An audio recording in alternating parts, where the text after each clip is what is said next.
שלום לכל המכונים החדשים שמצטרפים למכרז לאומית.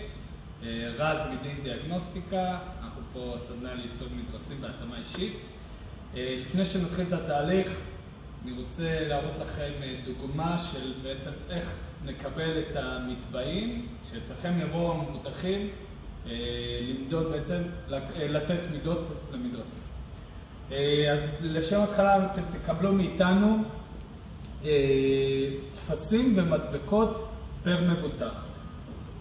זה גליל המדבקות, כל מבוטח בעצם יש לו 4 מדבקות, שעל אחד כתוב המדרך, השני מרשם, מפרט וטופס מוביל למשלוח.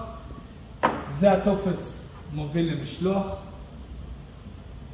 טופס מפרט הזמנת מדרסים, וזה המדבק. מגיע אליכם מבוטח. אתם לוקחים לו מידות, כמו שאתם יודעים, לכף רגל ימין, לכף רגל שמאל. לאחר מכן לוקחים את המרשם שלו, מבקשים את המרשם. ממלאים את מפרט הזמנת המדרסים.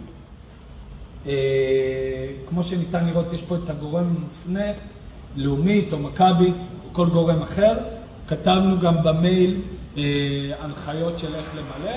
יש פה, זה מאוד פשוט, פר מבוטח. הדברים החשובים הם גורם המופנה, מידת נעליים וסוג המדרס. כמובן, אם תיתנו לנו יותר נתונים, נוכל לייצר יותר בהתאמה. על המרשם, פה מדבקים, יש פה מקום ייעודי להדביק את הברקוד של המבוטח הספציפי. ועל המרשם, זה דוגמה למרשם, כמובן זה לא מרשם.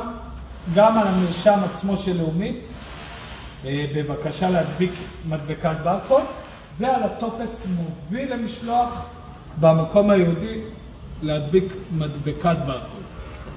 לאחר שמילינו והדבקנו, אני מבקש במטבע להכניס את המפרט הזמנת מדרסים ואת המרשם לתוך המטבע בצורה הזאת ולסגור. לאחר שמילינו במהלך השבוע, מספר מבוטחים שבאו ונתנו לכם מידות, יהיה לכם יום בשבוע שיבואו לאסוף מאיתנו. כל המטבעים המוכנים אתם מכניסים לתוך הארגז, ולתוך הארגז אתם מכניסים את הטופס מוביל למשלוח. אם יהיו עוד שאלות, שלחנו לכם דף ליצירת קשר. אנחנו נשמח להתחיל לעבוד, שיהיה לנו בהצלחה וחג שמח.